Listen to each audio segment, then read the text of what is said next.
పవన్ కళ్యాణ్ వ్యక్తిగత జీవితం కోసం అసలు ఆ పెళ్ళిళ్ళ కోసం మీరు మాట్లాడిన తీరు అంటే దాన్ని నేను ప్రస్తావించట్లేదు, కానీ ఏ మనిషి లైఫ్లో అయినా ఎప్పుడు ఏం జరుగుతుందో తెలియదని, ఇప్పుడు మీ లైఫ్లో జరిగింది ఇది అనుకోని ఒక ఘటన. ఏమనిపిస్తుంది దాంతో అప్పటితో పోల్చుకుంటే? మీకు ఆ రోజున చేసిన విమర్శలు, ఈ రోజు నిజ జీవితం. ఈ ఘటనకి కొన్ని నెలలు సంవత్సరం ముందు నేను ఆ విమర్శ చేశాను. నిజమే, చేసిన దానిలో నేనేమని విమర్శ చేశానంటే, మా వైజాగ్ అమ్మాయి నందిని అనే ఒక అమ్మాయిని ఆయన పెళ్లి చేసుకున్నారు, చక్రధర్ గారు అమ్మాయి. ఆమెకు విడాకులు ఇచ్చిన తర్వాత రేణుదేశాయికి చేసుకున్నారు. ఓకే, అది కరెక్టే, అది నేను తప్పు పట్టట్లా. రేణుదేశాయి గారికి చేసుకున్న తర్వాత మూడో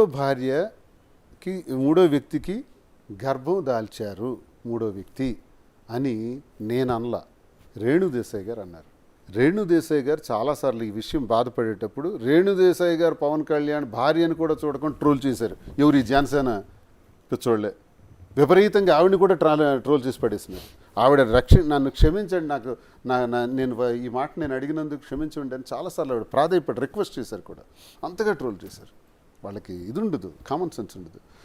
సో అది నేను ప్రశ్నించాను, మరి అది నేరం కాదా? ఎప్పుడైతే మూడో స్త్రీతో గర్భం దాల్చారో ఆ తర్వాత కొద్ది రోజుల తర్వాత ఇది జరిగింది. ఏది? ఈ రెండో భార్యతో విడాకులు అనేది జరిగింది. ఆ తర్వాత ఇప్పుడు మూడో భార్యకి పెళ్లి చేసుకున్నారు అన్నది ఇప్పుడు చేసుకోవచ్చు, నేను కాదనట్లే. ఈ విషయాన్ని నేను అడిగాను. అయితే మరి మీరు ఇన్ని అన్నారు కదా, మీ జీవితంలో ఎలా జరిగింది కదా అంటే, నా జీవితంలో జరిగింది ప్రతి ఒక్కటి చెప్పాను ప్రజలకి. పవన్ కళ్యాణ్ చెప్పగలిగాడు? చేసుకుంటూ పోయాడు ఆయన. ఒకటోది నెంబర్ 2, నెంబర్ 3 చేసుకుంటూ పోతే వాళ్ళ ఆరోపణల వల్ల మనకు తెలిసింది, వాళ్ళు ఒకరికొకళ్ళు మాట్లాడుకోవటం వల్ల తెలిసింది. నాది అలా కాదే, నా పైన ఎవరు ఆరోపణ చేయలేదే, నేనే చెప్పా. ఎస్, నా మొదటి జీవితం ఇది, నా రెండో జీవితం ఇది, నేను ఇలా చేస్తున్నాను అని ఎప్పుడు చెప్పాను? గొడవ జరుగుతున్న మొదటి రోజే చెప్పాను. ఎక్కడ అబద్ధం ఆడలేదే. ఆయనకి నాకు ఈ డిఫరెన్స్ ఉంది కదా, నేను వాస్తవాలు చెప్పాను కదా, ఆయన చెప్పలేకపోయారు కదా. కాబట్టి ఆ విమర్శ తప్ప ఒప్ప అనడం కన్నా, పవన్ కళ్యాణ్ చేసుకోవటంలో కూడా 3 పెళ్ళిళ్ళు చేసుకోవడం తప్ప ఒప్ప అంటే ఆయన అవసరం, ఆయనకున్న పరిస్థితులు, ఆయనకున్న ఎటువంటి ప్రభావాలు పరిస్థితులు అటువంటి పరిస్థితికి దారితీసాయో ఆయనకు తెలుస్తుంది, నాకు తెలియదు కదా. ఇప్పుడు నేను చెప్తున్నా, నా పరిస్థితులు బట్టి నేను ఈ నిర్ణయం తీసుకోవాల్సింది వచ్చింది, ఆయన పరిస్థితులు బట్టి ఆయన నిర్ణయం తీసుకున్నారు. కానీ ఈ విషయంలో వ్యక్తిగతానికి సంబంధించిన విషయం, అది పవన్ కళ్యాణ్ గారిది కానీ మాది కానీ. సో ఆ పరిస్థితులు ప్రభావాలే ఇటువంటి స్థితులకు దారితీస్తుంటాయి అన్నది అఫ్కోర్స్ నాకు కూడా అర్థమైంది. దీన్ని ఎక్కువగా మాట్లాడకపోవడం కూడా మంచిదే, వ్యక్తిగత విషయాలు.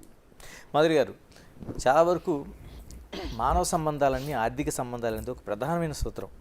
అంటే భార్య, భర్త, పిల్లలు, తండ్రి, తల్లి అన్నీ కూడా ఎక్కడో చోట ఒక పిన్ పాయింట్ దగ్గర ఆర్థిక సంబంధాల దగ్గర ఆగిపోతాయి. ఇప్పుడు నిజంగా మీ ఇద్దరి మధ్య ఉండే సంబంధం కూడా ఆ రోజు వాణి గారు పెట్టిన గొడవ ఇవన్నీ కూడా ఒక ఆర్థిక సంబంధం దగ్గర ముడిపడి ఆగిపోయింది. అంటే ఏంటి అసలు నిజంగా ఆర్థిక లావాదేవీ అంటే ఎక్కడ ముడిపడి ఉండిపోయింది? అంటే మీ పేరుతో ఆ రోజున రాశారని, లేకపోతే మీరు కొంత అప్పు ఇచ్చారని. ఆ హౌస్ అనేది మా ఇద్దరం కలిసి ఉండడానికి మేము కలిసి నిర్మించుకున్న హౌస్ అది.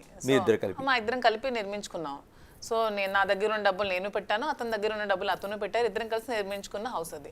సో అది కూడా వచ్చి ఆక్యుపై చేసి తీసుకెళ్ళిపోతాము, అది కూడా వచ్చి తీసుకొని మమ్మల్ని రోడ్డు మీద పెట్టేస్తామంటే ఎవరు చూస్తూ ఊరుకోరు కదా. సో మీరు అన్నట్టు ప్రపంచం అంతా సంబంధాలను ఆర్థిక సంబంధం అవ్వచ్చు, కానీ మాధురి దువ్వాడ శ్రీనివాస్ది ఆర్థిక సంబంధం కాదు, అది మానసికమైన సంబంధం మాత్రమే. 100% ఆర్థిక సంబంధం మా ఇద్దరిది కాదు. వాణి గారు చెప్పినంత స్ట్రైట్గా మీరు ఎందుకు చెప్పలేకపోయారండి? మా ఇద్దరం కలిపి ఉండటం కోసం ఒక ఇల్లుని కట్టుకుంటున్నాం, మేము ఉండాలనుకుంటున్నాం అని అమ్మాయి ఎంత స్ట్రైట్గా చెప్పదలుచుకున్నప్పుడు ఎందుకు దువ్వాడ శ్రీనివాసు ఎందుకు చెప్పలేకపోయారు? అంటే తన ఇంటి దగ్గరికి రావటమే మొదటి రోజే పిల్లల్ని కలవటానికి, తండ్రిని కలవటానికి పిల్లలు వచ్చారు అని చెప్పింది. పిల్లలు కలవటానికి అలా రావటం ఏంటి? మీడియా ఎందుకు పిల్లలు కలవటానికి? కారాలు, నిచ్చెన్లు, రాడ్స్ ఇవన్నీ ఎందుకు? ఒక ప్లాంట్గా వచ్చింది. రెండో రోజు అలాగే వచ్చి డోర్లన్నీ విరగ్గొట్టి లోపల ఎంటర్ అవడానికి వచ్చారు. మూడో రోజు, నాలుగో రోజు టెక్కల్లో నువ్వు ఉండకూడదు, ఇంకెక్కడికైనా పోవాలి, ఎమ్మెల్సీగా ఉండకూడదు, రాజీనామా చేయాలి, లేనిపోని మాటలంటూ అర్థం పర్థం లేని మాట్లాడారు. లాస్ట్గా ఆమె ఏం చెప్పారంటే, ఇంటిలోకి నేను ఎలాగైనా వస్తాను అని చెప్పారు. అప్పుడు ఇంటి సందర్భం వచ్చింది, ఈ ఇల్లు నాకు కావాలి అన్నది. ఇల్లు నీకు కావాలి అనుకునేటప్పుడు ఇల్లు నాది కాదు ఇది అంటే. నేను ఇంకోటి చెప్పాను, ఎప్పటికైనా నా తరం తర్వాత, నేను అయిపోయిన తర్వాత పిల్లలకు వస్తుంది, ఎక్కడికి వెళ్ళిపోతుంది. కానీ మీరు అది అంతవరకు ఆగలేదే, ఆగకుండా ఇల్లు కూడా నాకు ఇచ్చేయాలి అనేటప్పుడు ఆ ఇల్లు కట్టడంలో తన భాగస్వామ్యం కూడా ఉంది కాబట్టి నేను ఆ ఇల్లు ఎలా ఇవ్వాలి? అప్పు తీర్చేనే ఇవ్వాలి, ఆ అమ్మాయికి డబ్బులు మళ్ళీ నేను అందించి రిజిస్ట్రేషన్ చేయాలి. అలాంటి పరిస్థితుల్లో నేను రిజిస్ట్రేషన్ చేయలేను కాబట్టి ఉన్న ఆస్తులన్నీ చేసేస్తాను, ఇది ఒక్కటి మాత్రం నేను ఇవ్వలేను అని నేను చెప్పాను. వినలేదు, దానికోసమే గొడవ పెట్టారు. గొడవ పెట్టేటప్పుడు మరి ఇంకెందుకు, అప్పుడు డబ్బులు ఇచ్చే పరిస్థితి అదే లేదు కాబట్టి వెంటనే ట్రాన్స్ఫర్ చేసేసాను, మాధురి పేరున ట్రాన్స్ఫర్ చేశాను. ఇది జరిగిన కథ. ఇప్పుడు అది నేను ఇవ్వకపోతే ఆమె పేరున మరి ఆ డబ్బులేనే ఇవ్వాలి కదా, లేదా వాణియేనే ఇచ్చే డబ్బులు తీసుకోవాలి. తను చెప్పారు నాకు 2 కోట్ల వరకు నేను ఇచ్చాను, శ్రీనివాస్ గారు తిరిగి ఇవ్వాలనే ఉద్దేశంతో నేను ఇవ్వలేదు, వాణి అయినా సరే నాకు ఆ డబ్బులు ఇచ్చి తీసుకోవచ్చు అని చెప్పారు. మరి ఎందుకు ఆ పని చేయలేదు ఆమె? మరి ఆ అప్పు ఎలా తీరుస్తాం ఆమెది? కాబట్టి ఇల్లు రాశాను. ఇలాగ జనాల నుంచి, పబ్లిక్ నుంచి, అంటే ఆ రోజున మొదట జరిగిన ఘటన దగ్గర నుంచి ఇప్పటివరకు చూసుకుంటే పబ్లిక్ యాక్సెప్టెన్సీ మీకు ఎలా ఉంది? అంటే ఆ రోజు నిజంగానే చాలా వరకు ఒక ఆశ్చర్యకరమైన విషయంగా చూశారు. అంటే శ్రీనివాస్ గారు ఏంటి, మాధురి గారు అనే ఒక ఆవిడతో సంబంధం ఏంటి అనేది ఒక పెద్ద చర్చ అన్నది. రాను ఏమనిపిస్తుంది మీకు? అంటే పెద్ద చర్చ నుంచి రాను జనాలు నిజాలు తెలుసుకోవడం స్టార్ట్ చేశారు. సో వాళ్ళు కూడా యాక్సెప్టెన్సీ ఉంది, మమ్మల్ని ఎక్కడికైనా చాలా ప్రేమతో ఆదరిస్తున్నారు. అసలు వాళ్ళ ఇంటి ఆడపిల్ల నన్ను చూసుకుంటున్నారు. నాకు కొన్ని దగ్గర నాకు కళ్ళు చెమర్చే సిచ్యువేషన్స్ కూడా నాకు ఎదురయ్యాయి.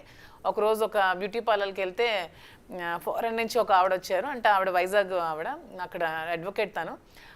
నా కోసం ఒక 2 hours వెయిట్ చేసింది నన్ను కలవడానికి. వెయిట్ చేసి వాళ్ళ ఇంటికి తీసుకెళ్ళి నన్ను ఒక ఆడపిల్లలా ట్రీట్ చేసి పంపించి చీర బొట్టు అన్నీ పెట్టి పంపించడం జరిగింది. ప్రతి ఒక్కరు కూడా వాళ్ళ ఇంటి ఆడపిల్లలా నన్ను ఆదరిస్తున్నారు. అవన్నీ చూస్తే నాకు చాలా హ్యాపీగా అనిపిస్తుంది. వాటితో పోల్చుకుంటే ఈ ట్రోల్స్ అనేవి నాకు 0 అనిపిస్తుంది. వాళ్ళ ప్రేమ ముందు ఇలాంటివన్నీ నా బ్యాక్ సైడ్ ట్రోల్ చేసే వాళ్ళకి అవన్నీ ఒక 0 అనిపిస్తుంది నాకు. వీళ్ళ ప్రేమను చూస్తుంటే పబ్లిక్ యాక్సెప్టెన్స్ చాలా బాగుందండి. మా ఇద్దరిని చూస్తే వాళ్ళ కళలో ఒక యాంగ్జైటీ, ఎక్సైట్మెంట్, హ్యాపీనెస్ కనిపిస్తున్నాయి. ఎక్కడికి వెళ్ళా మమ్మల్ని కలవడానికి ఎక్కడెక్కడి నుంచి మా ఇంటికి వస్తున్నారు. మొన్న ఇక్కడ వైజాగ్ అరకు దగ్గర నుంచి వాళ్ళు ట్రైబల్స్, అసలు వాళ్ళకి ఏం తెలిసిందో కూడా తెలియదు, మమ్మల్ని కలవడానికి పాపం రూమ్ ఛార్జెస్ కూడా లేక బస్సులో అలా తిరిగి నైట్ అంతా బస్సులోనే ఇచ్చాపురం వరకు ట్రావెల్ చేసి మళ్ళీ బ్యాక్ వచ్చి మార్నింగ్ మా ఇంటి దగ్గర దిగి మమ్మల్ని కలిసి వెళ్ళడం జరిగింది. అవన్నీ చూస్తే మాకు చాలా హ్యాపీగా ఎంతగా ఉంటే మేము హైవేలో వెళ్తుంటే కార్ నెంబర్ చూసి వెనక నుంచి కార్ నెంబర్ చూసి ఓవర్టేక్ చేసి వచ్చి పరిగెడుతున్నారు, మమ్మల్ని కార్ ఆపమంటున్నారు, ఫోటో తీసుకుంటా అంటున్నారు. కార్ నెంబర్ వాళ్ళకి ఎలా తెలుసు అంటే ఎంతగా ఇది వెళ్ళిందో చూడండి గ్రౌండ్ లెవెల్కి. నేను ఇద్దరిని ఒకటే అడగదలుచుకున్నాను, ఎందుకంటే అంత సొసైటీలో అంత యాక్సెప్టెన్స్ ఎందుకు వచ్చింది? ఎందుకంటే మా వైపు నిజం ఉంది, నిజాయితీ ఉంది. సో అందుకనే వాళ్ళు అంటే మీ ఇద్దరు వైపు నిజం అనేది ఎప్పటికైనా గెలుస్తుంది అనే దానికి మేమే ఎగ్జాంపుల్. నిజం గెలిచింది కాబట్టి వాళ్ళందరూ మమ్మల్ని యాక్సెప్ట్ చేశారు, మమ్మల్ని అలా ప్రేమగా చూసుకుంటున్నారు. మాలో నిజాయితీ లేకపోతే అలా చేసి ఉండేవాళ్ళు కాదు. సో మాలో నిజాయితీ ఉంది కాబట్టి ప్రజలు కూడా మమ్మల్ని యాక్సెప్ట్ చేశారు, అంతే విధంగా ఆదరిస్తున్నారు. సో వాళ్ళందరికీ టెక్కలి నియోజకవర్గం ప్రజలకు ఎప్పుడో తెలుసు, మా 2 నియోజకవర్గం రాష్ట్రాలకి ఇప్పుడు తెలుస్తుంది. ఇది బయట మీకు తెలియటం లేట్ కానీ మా స్థానిక ప్రజలందరికీ తెలుసు. ఓకే, వాళ్ళు ఇది పట్టించుకోరు, ఇది మాకు ఎప్పుడో తెలిసిన గొడవే కదా అంటారు.